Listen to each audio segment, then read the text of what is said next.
You know what We're we should going do? live. You know what we Now should do? we're live. Let's do a podcast. What do you think?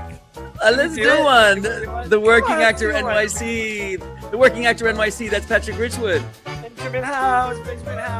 And we're live on YouTube, on Facebook, on Instagram, and over here on TikTok. You're missing out. So hit the link in my link tree and come on over to the full shenanigans over on YouTube.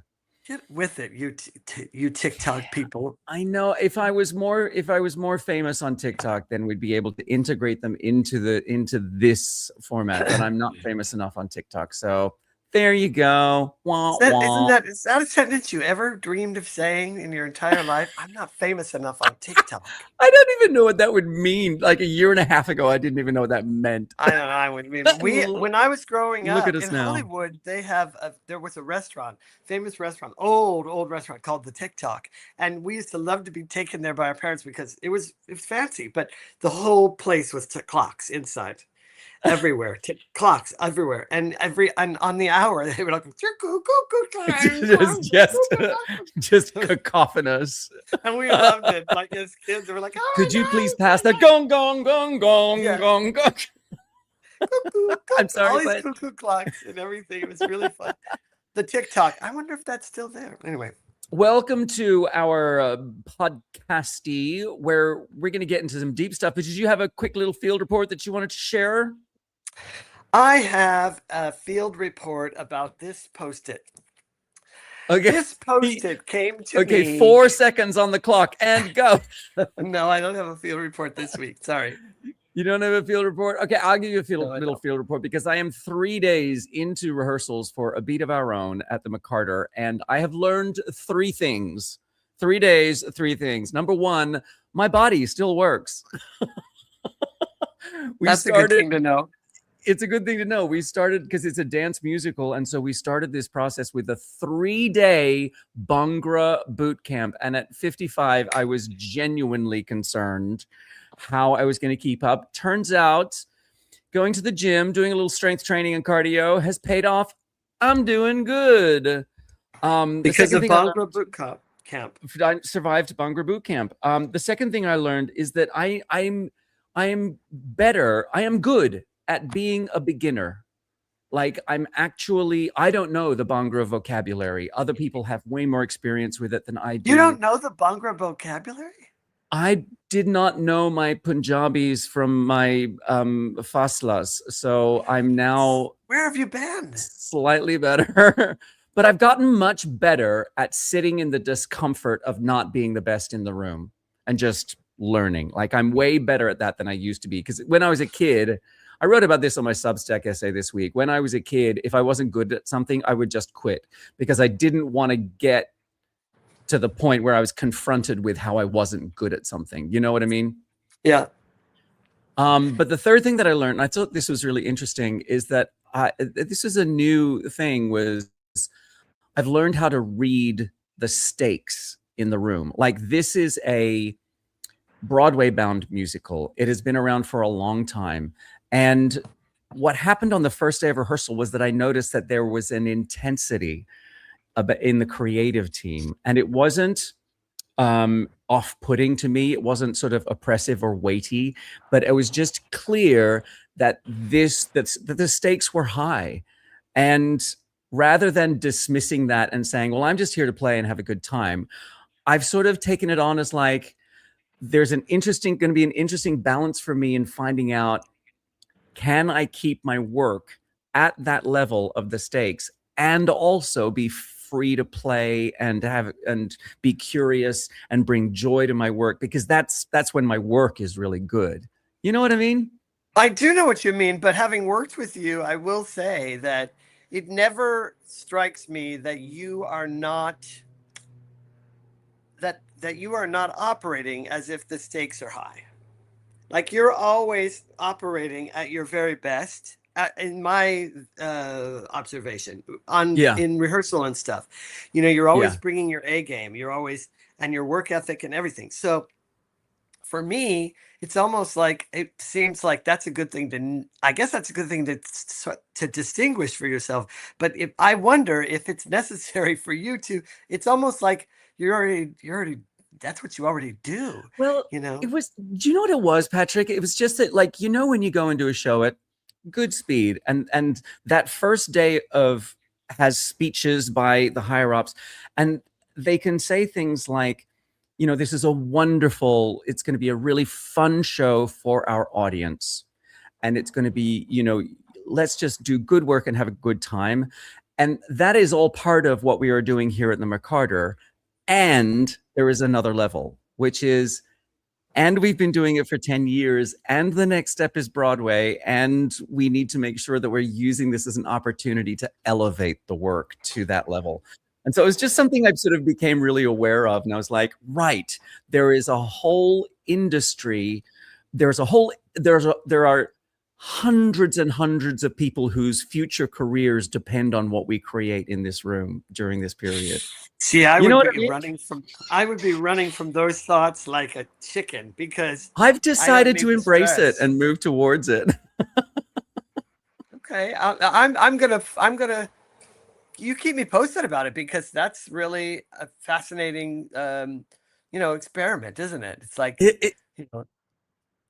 it's just like it's keeping an awareness of what the stakes are for this production and making sure that I can still find joy and play within those stakes, that I'm using it to elevate what I'm doing and to be prepared, like to be more prepared than I think I need to be, because I don't know, there's something in there for me. So it sounds like a really cool experiment. So I'm curious to see how it goes, because I've never thought of it like that, and I really haven't never thought of it like that.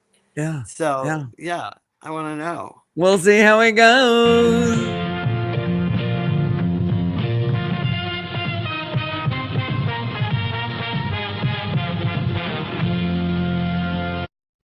Oh, I just can't wait. I can't see you properly. I want to move this over. I can't. I'm looking at you over here, and I don't like it. I like looking at you over there, but it doesn't matter. I know. I feel left out. I feel sort of left out today. I am. When I look over here, I am actually looking directly at you. So sorry if I look cross-eyed or anything. No. I'm just kidding. So anyway, we thought that this week. Go on. Oh, well, no, you go ahead, because I was just. Well, I just thought that this week we would talk about what does success look like as an actor? How do we measure it? Because we spend our careers talking about wanting to be successful actors, but we rarely say out loud what we actually mean by it. And I think I sort of came to this because I realized I don't think the same way that I used to about what success is and what I'm willing to admit that I want. I don't know, that sort of became the engine for where this sort of, I wanted to kick this discussion off. What are you like, for example, and tell me if you recognize this, Patrick, like I feel very comfortable saying, I want to make good work. I want to work consistently. I want to make my living as an actor. I want interesting roles. I want to work with great people. Yeah. It all sounds very noble, doesn't it? Well, yeah, but we know that's bullshit, because you don't have a noble bone in your body. No, for me, it's like, what's the difference between what I want and my image of success? Because I think there's different layers, there's different tiers, sort of, in my mind. Okay. So, like, I want those things too. I want to always be doing good work. Part of my wants are, I want to do original work. I want to originate things. I want to be able to collaborate with the original creators of the text, or of the pilot production, because for me that's loads of fun. It really is. For me, that's more exciting than than doing a show that I already know. It's not that I wouldn't do a show that I already know. Obviously I have, but But that's even more exciting. That's something that's in my Well, that's when want. the work becomes exciting. Exciting. Sorry, but is that how you define whether you're being successful? No, no, no, no. I haven't got Right. to that. So I Yeah. feel like there's these wants, and that's at one tier. And then successful is tricky because when we get the first idea of what success is in our head and it plants the seed that's going to be that grow that tree, we're Yeah. like 10 or Yeah. 5 or 12 or something, right? So, Yeah. and we still go along and follow, like, idealizing that tree. It's like that line in a chorus line. I don't know if you remember, in the chorus line, they're talking about, they're finally like they're rolling up their sleeves and they're actually talking with, having this serious conversation. And she goes, "Oh, did you do that too? Did you say I'm going to be on Broadway by the time I'm such and such? And if I'm not, but then you add 5 years, and then you And add then the 5 years, and then goalpost keeps moving. Yeah. yeah, and it's Sheila, I think, says, but now I'm 30. I'm going to be 30 in a month or something like that. And it's Yeah. like, Yeah. it's like, what do I do? Do I teach? Do I what? I don't want to give up on my dream, right? So it is, and my dream was always Broadway. I Right. I and I probably never said I want to be a Broadway star. I don't think that I was articulating it like that, but I was thinking it like I was picturing myself being um, you know, famous for being in Broadway shows, and Yeah. like a respected member of that tribe, and really, really like somebody who is in demand, somebody who is sought after, somebody who's people love working with, all the things. It turns out I'm not, but Well, I was just going to say, I mean, like you're already checking boxes of things that you have right now. yeah, but these were all attached to Broadway, Right. which is fascinating because that door has never opened for me, as we our listeners know. I mean, not all our listeners, but I said it several times. But but other doors that I never dreamed did, movies and TV and commercials and all that stuff. So it's like, Yeah. huh. And then, of course, theater around all over the place. All over the And place. Yeah. so it's fascinating because it's like, as long as that old idea, as long as that original tree is still standing, I Yeah. think I'm not successful in my Interesting. mind. I mean, I'm peeling Yeah. this out apart now. But I don't think I ever really, thought it like that. But that's how it pans out. If you think about it, it's like, well, what is success if we're not currently experiencing it? Is it a thing over there, an ideal Well, I think that we that's what we're never going to attain? I think that's what we're going to get into. I just want to shout out Hillary Marek over on TikTok, who is saying, now I just want to perform in each category and have my family be proud of me. I have 3 boys. Nothing impresses them. If I could do a performance that all 3 of my boys and my husband is proud of, I win. I just want to How shout old are out. they, Hillary? How old are they? How Let us old are know. they, Hillary? How old are your boys? Your unimpressible boys. Let us know. You can also do the old trick, Hillary. Introduce them to some of your friends that they like, that they see on TV or whatever. It's like, oh yeah, we're pals. They'll be very impressed. But also, Just Hillary, shouting out some of get your ass over here to YouTube so that Oh, I can yes, Hillary, please hit the link in my link tree. It'll send you right over to the YouTube version so you can see if you Patrick's can. beautiful face. Hi there, Yeah. literally, James. Hi there, Edwin Garcia. Thanks for joining us. Hi guys. Oh, they are, Hillary says they are 16, 20, and 28. Well, you're shit out of luck because no, I'm just kidding. I bet Yeah. you more than anything that the older ones are, but I feel like at 16, I was unimpressed by everybody. So I feel like I recognize that teenagedom. Is that your version of success, Hillary? Like, is that what success looks like to you? It's like your Having your your parents, your family be husband, proud of you. Yeah. yeah, really Yeah. proud of you. Is that what that I looks mean, like for because you? because where I started was the, like, you know, like you say, you form these initial ideas when you're a child, and Right. the you know, for me it was sort of red carpets and award shows, Oh, um interesting. Yeah. and what's fascinating to me is that now I get to do those things, and and They I'm seem not like good at work. them. Yeah. They They are seem they like are work. definitely work, and I'm not Yeah. good at them, and they are not enjoyable for me. Well, there's the business is littered with famous, iconic, famous people who will say, "Oh, I'm crap at that. I hate it. I hate it. I hate it. I can't wait to get through it." They just are practiced at it. That's all. Well, Because let's some face it, that stuff is so strange and weird anyway. It's like it's so bizarre. strange and weird, but like our mutual friend Frankie Grande, like I literally asked him, like, how do you do this? And he's like, oh, it's a job. And Yeah. because I have social anxiety around opening night parties, where I have to sort of, you know, interact with people I've never met before and make small talk with them and whatever. And so I literally asked Frankie Grande for advice about this, and he was wonderful. He was like, no, don't drink. It's 90 minutes long. You get 3 minutes with each person. You know, you find, you know, he was very matter of fact about it. Like, it's a Well, job. It's part of the job. it helps when you have a handler or two. And Frankie always manages to make sure there's somebody around to go, "Oh, we got to go over here. Sorry." And that's very helpful. Very, very Sure. helpful. And you'll notice that Sure. that's true for anybody that's pretty well, famous in those circumstances.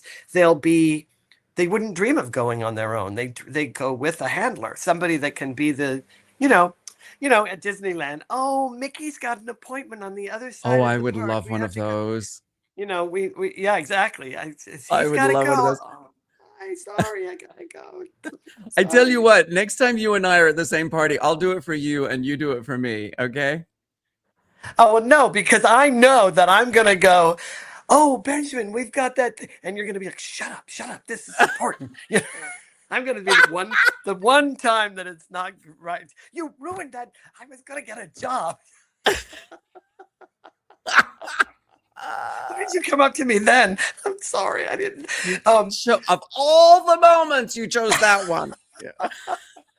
I don't know. I never had anxiety around opening night parties or anything like that. Except I didn't even know it existed until my friend Bridget told me she had it, and she didn't even want to go to opening night party. Like, I asked her to come to an opening night party of mine to be my date.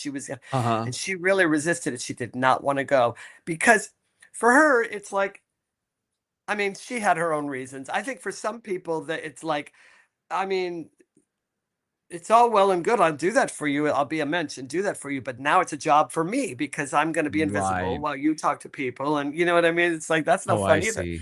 Yeah, yeah, yeah. So, yeah, but, I like them. I don't mind them, but I do acknowledge that their work. I know I'm not going to get any food. I know I'm not going to get a drink. I know that everything's going to be gone when I get there, or I won't be able to get there because I'll be being pulled around by women on the board who want to show you off to their friends over here at this table across the room from the food. And you're like, "Oh, hi, how's everybody? Did you have fun?" And that's the job. I have to get a plate of food. If I don't eat after a show, I'm not going to make it more than 5 minutes. That's why I always bring a sandwich on opening night. Did you not know that? Just Patrick on the side of the party with a ham and cheese No, sandwich. right after the show. Oh, Fix putting on because I re yeah, and adjusting then your eyelashes and yeah, right. Okay. yeah. I- While the glue oh, sets. okay. Get my wig on. Put a couple. Oh, Hillary is asking if we don't need to decompress after the performance. I certainly do need to decompress after a performance, but the trouble with an opening night is that you know that you've got to immediately rev back up into opening night party mode, and it becomes a whole thing. Yeah, I feel like you have to know the whole terrain before you walk in the room. You got to go, I'm not going to eat. I'm not going to drink. I'm going to have to be the guy that says, "Oh, don't forget where you were, but I've got to go over and say hello to this. I'll be back in a Yeah, few. yeah, And you yeah. just have to be that guy. And I mean it. I mean, I'm always like, I love it that people are so affectionate, but it's like, I got to know in advance. And that's why I bring the sandwich. So, in a nutshell, Patrick's career advice: always bring a sandwich. Bring a sandwich. Hillary, to tell you the truth, only after certain shows have I had to decompress that were particularly serious. But for the most part, I'm usually so spent after a show that there's nothing to decompress. It's all gone. I'm like, I'm ready to like. There's nothing to decompress. I'm decompressed. He's like, and also, he's like a balloon, a deflated balloon at the end of a show. I just fill back up. But also there's when it's a which really explains the noise one, that he makes during a show. This sort of like.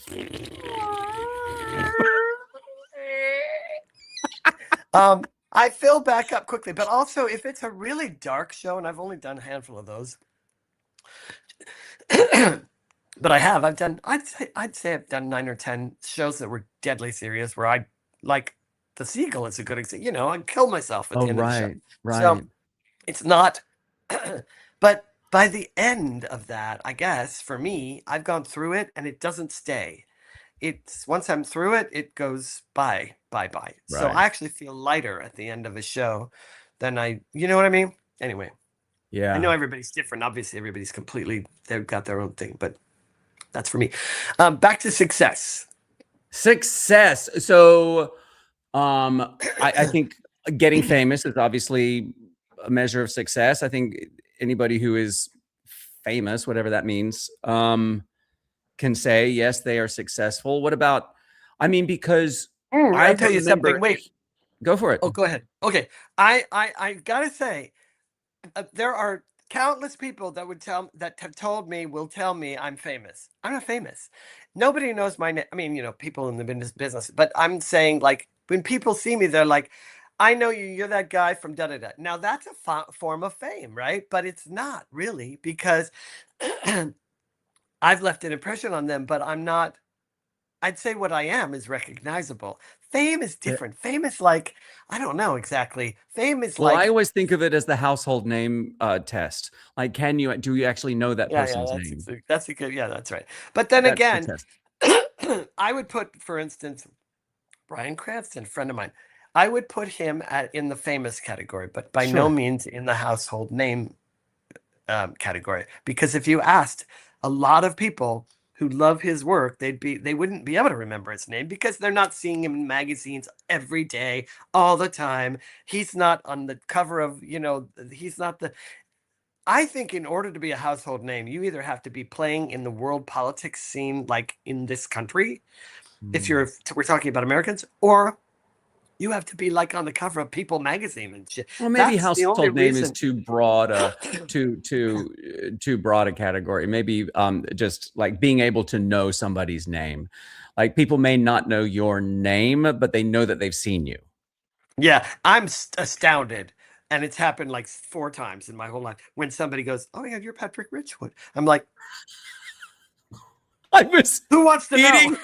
I was eating ice cream in a park in Princeton last night, and this guy comes up to me and he says, "Benjamin, I really enjoyed your work in Rocky Horror over at Bucks County Playhouse, and I can't wait to see you to be of our own."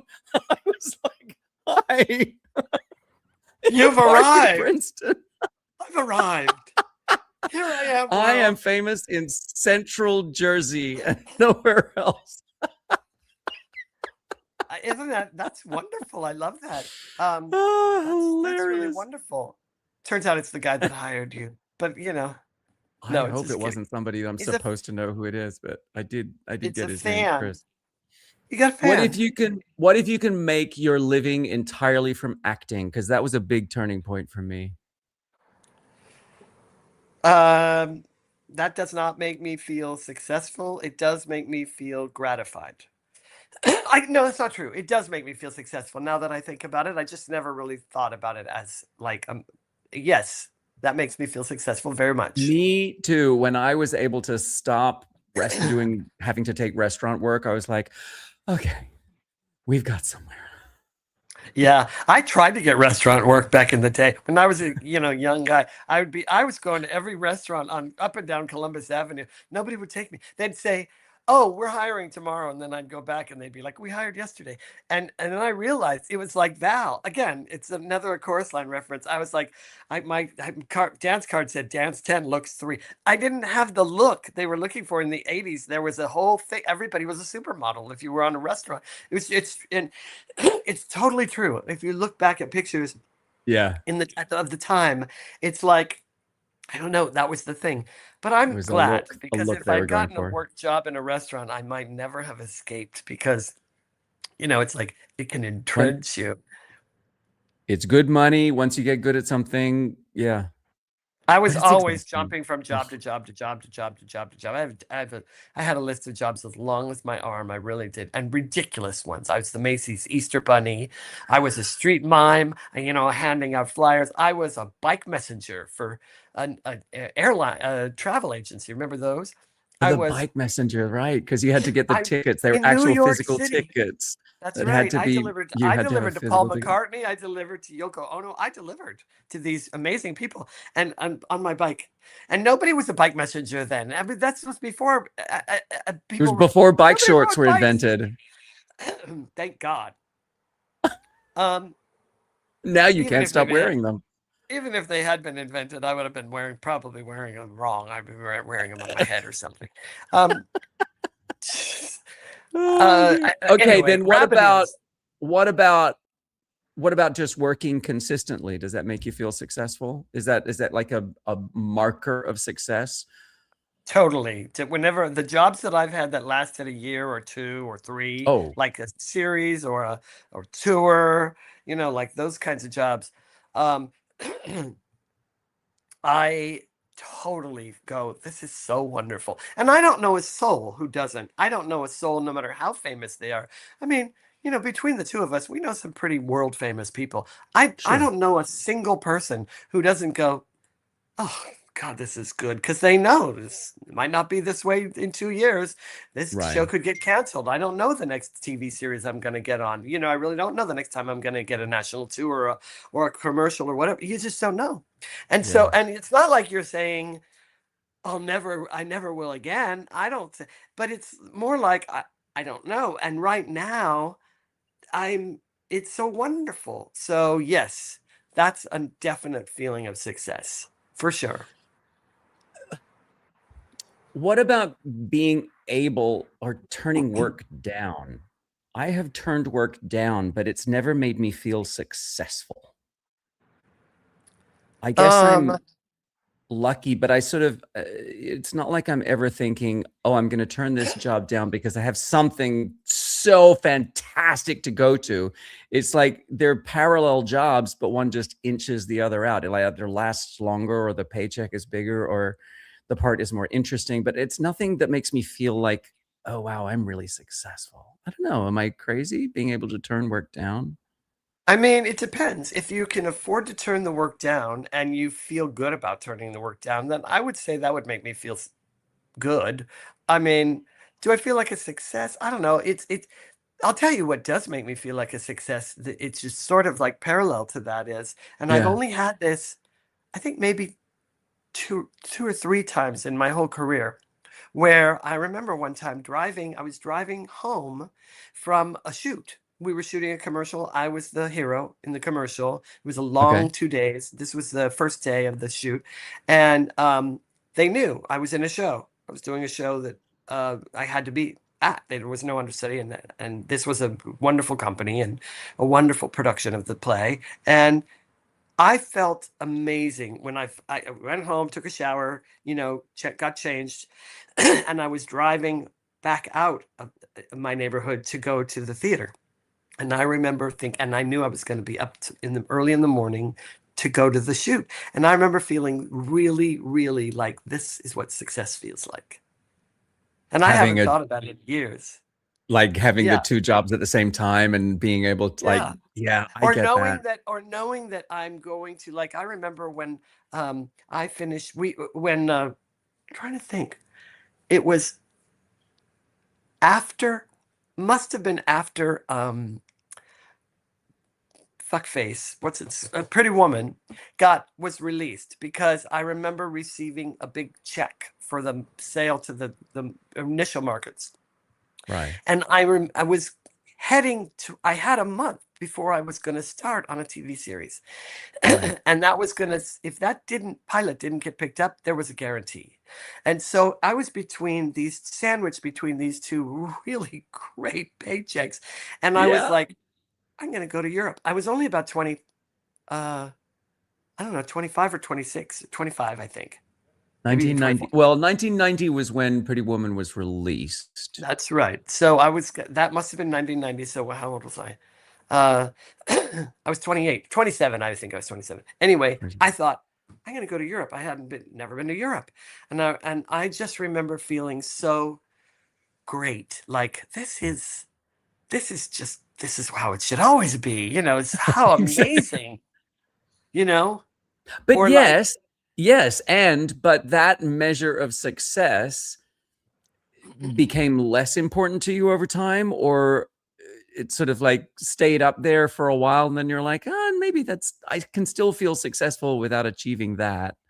well, I didn't learn that until a long, long, long, long, long, long, long time later, like many centuries later. I didn't really learn that because wasn't thinking of it like a measure of success. I was just enjoying it I was Right. in it. Like, this is Sure. great, and knowing this is very, very rare and lucky. I always knew that. I was always like, this is I'm in a lucky place right now. I am a very fortunate camper because you can't be in this business for all these years. And already I had been in the business since I was 18. So that was 10 years almost. Even though Yeah. that doesn't seem like a lot, but so much was packed into that 10 years. It can't be, went to New York. I did my first summer stock, did my first off-Broadway show, did my first play, did my commercial, TV show. I did all this stuff in the first 10 years. And I feel like that was the feeling was, oh, this is wonderful. I don't know how long it'll last, but this is one. And it's kind of the secret hope of like, I don't want to jinx it because maybe this will last maybe I'll continue with it in this vein forever. And I never have. My career has always been like this. And Ups like and downs, this, peaks and and valleys, then roller coaster. long valleys. And if I could, I'd reach over into your frame and keep going past you. Like it'd be like a peak and then a long valley and then a peak, Plateau. Yeah. peak, right? And then long and peak. Sometimes it's peak, Yeah. peak, Yeah. like that. But sometimes it's like a long time. And I've got a lot of endurance from it.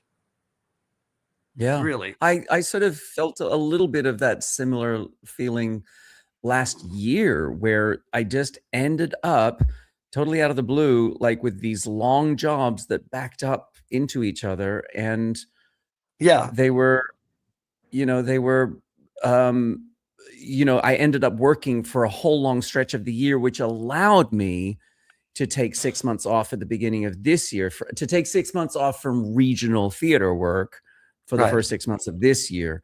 Right.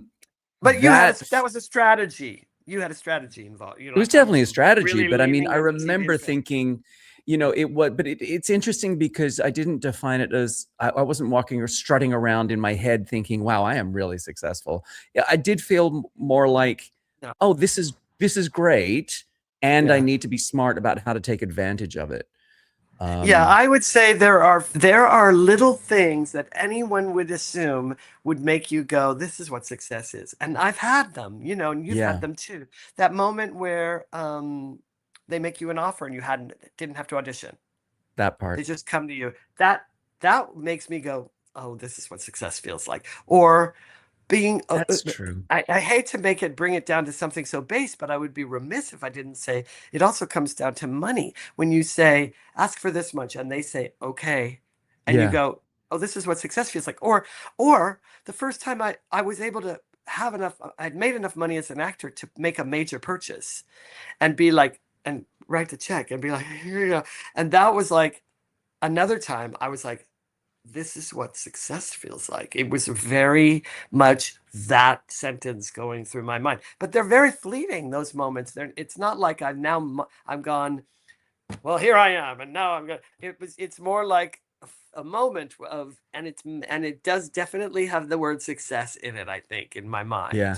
Yeah. Now that I'm Yeah. thinking it through, you know what I mean?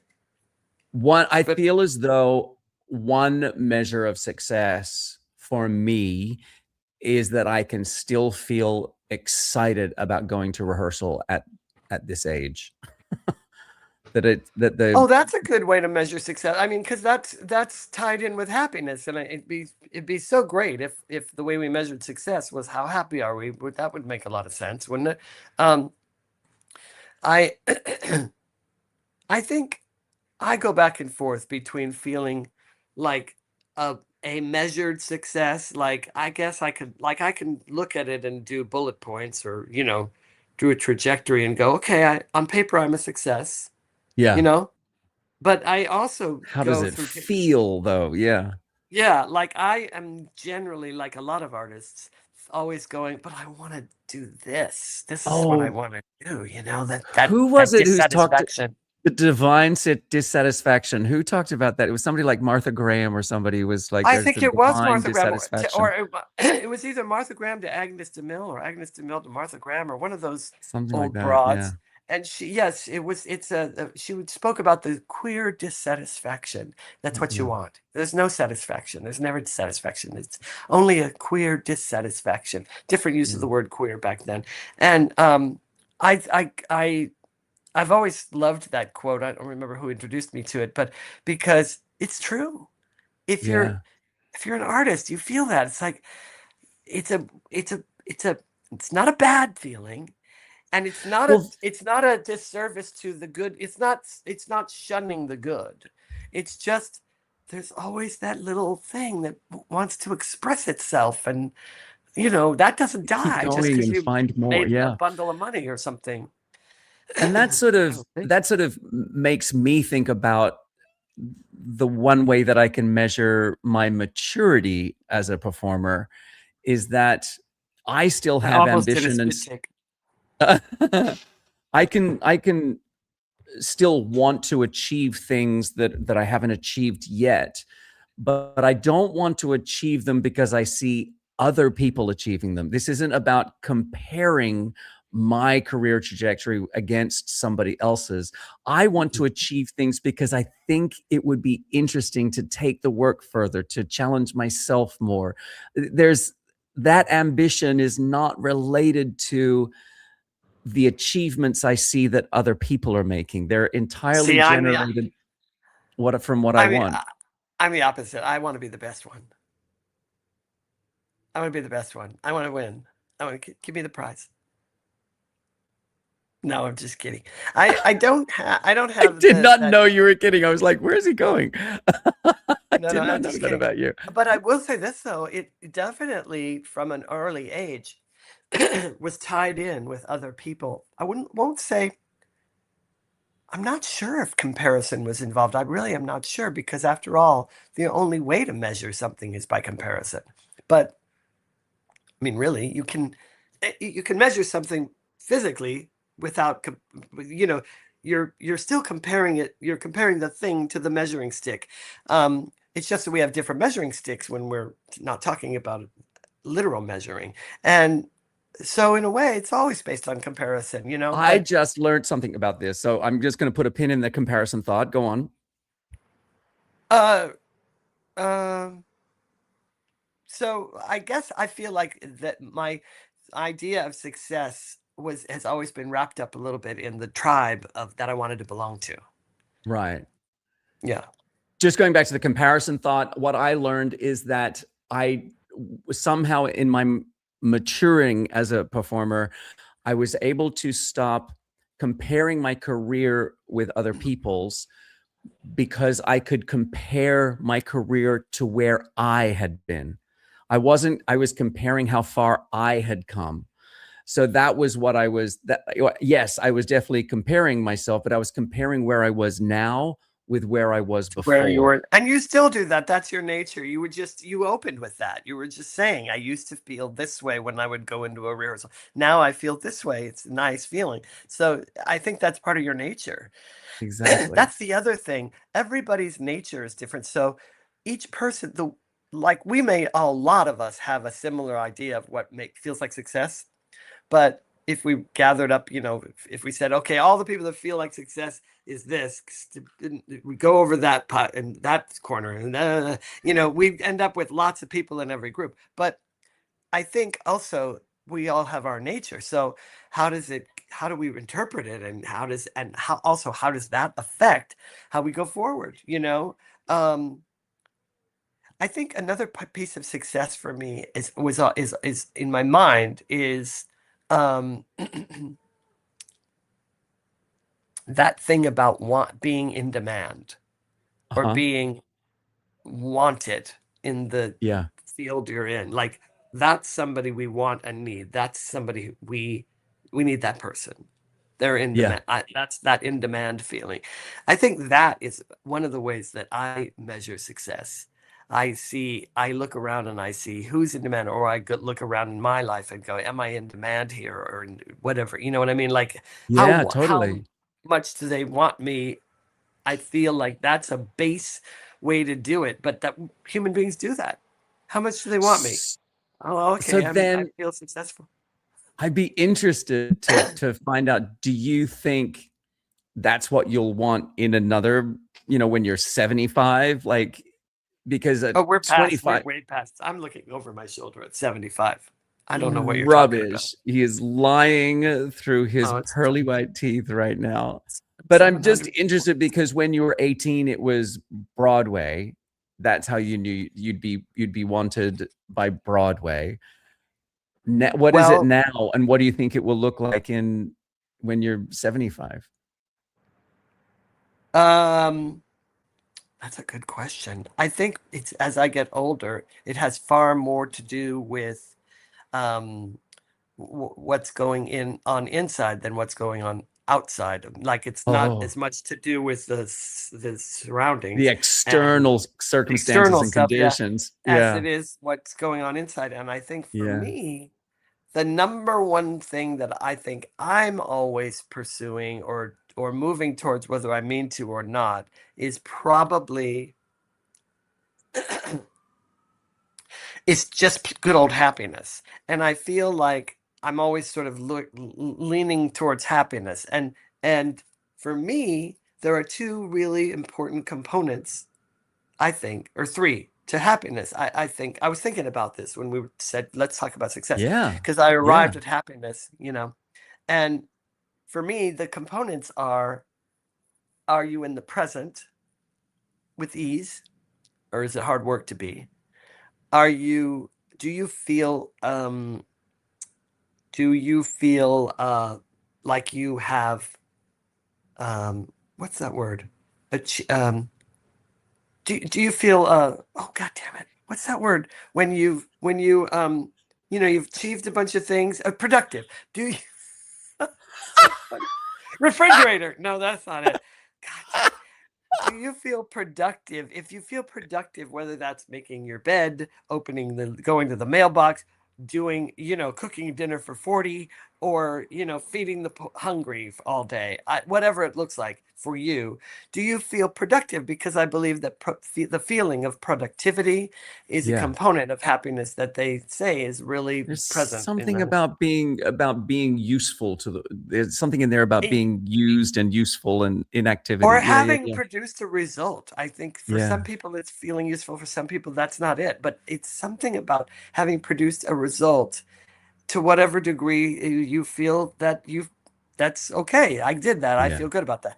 And the third thing is, I have no idea, went home to Jesus. I don't remember what the third thing was. Are you in the present? Do you feel productive? And one other thing, And probably something the else. most important thing in the whole Don't thing. lose your memory. Yes, that part. That's That's how right. you'll know you're successful. It's Benjamin, isn't it? Um, This is exactly why I make notes for this, because yeah. my thoughts, I have to keep them organized. Happiness is I think happiness is important to feel successful. I feel like I have to feel happy. And the third component, I think, for that, for me, is self-forgiveness. I Oh, think it's interesting. really important to come face to face with what do I have to forgive myself for, whether it's true or not. Like, what do Yeah. I feel I haven't forgiven myself for, whatever that looks like. And I'm using a really broad term. Maybe it doesn't feel like forgiveness to someone else, but for me, it sort of feels like it's in the category of self-forgive. I feel like once you achieve what I'm calling self-forgiveness in a wisdom place, that's happiness in a way. It's freedom. And I'm not particularly, I'm not a murderer or anything. I haven't, but Yet. we all carry things that we don't forgive ourselves for. Fascinatingly, it's a human Yeah. trait. Yeah. And so I feel like once we get kind of related to that and realize as we get older, it's not going to kill me if I let go of that or forgive myself for that or let myself off the hook for that. That's okay. You know what I Yeah. mean? And Yeah. again, Yeah. realize like in proportion to real life, it's like probably no, who cares? But you know what I mean? So those are the three components. I remembered. Well done. Who's a good boy? Who's a clever Patrick? Thank Yeah, I mean, it's sort of you. like it's not that everyone gets to define success however they want. I think the interesting thing to me is that most of us say we want to be successful without ever really interrogating what it is that we're actually asking for. Yeah. And maybe defining it honestly is part of building a career, because that's how you'll know. That's how you Yeah, know when that's you right. got it. That's right. That's right. If who should we ask if you don't Yeah, know? exactly Right? right. I Oh, that's don't so know. loud. I want to thank you all for joining us for this episode of the Working Actor NYC podcast. You can learn more at theworkingactornyc.com. You can also Thank you follow us all on for coming. TikTok and Instagram. We got a YouTube channel. Check it all out and reach out to us so that we can know what you feel like we should be talking about next. Yeah, please do. We love it. We love that. All right, my click and friends. subscribe. Like, subscribe, rate, review, wherever you're listening to us or watching us. Please let us know how we did. And we'll 5 see you next time. stars. Bye. Don't worry. Bye. Do, do, do.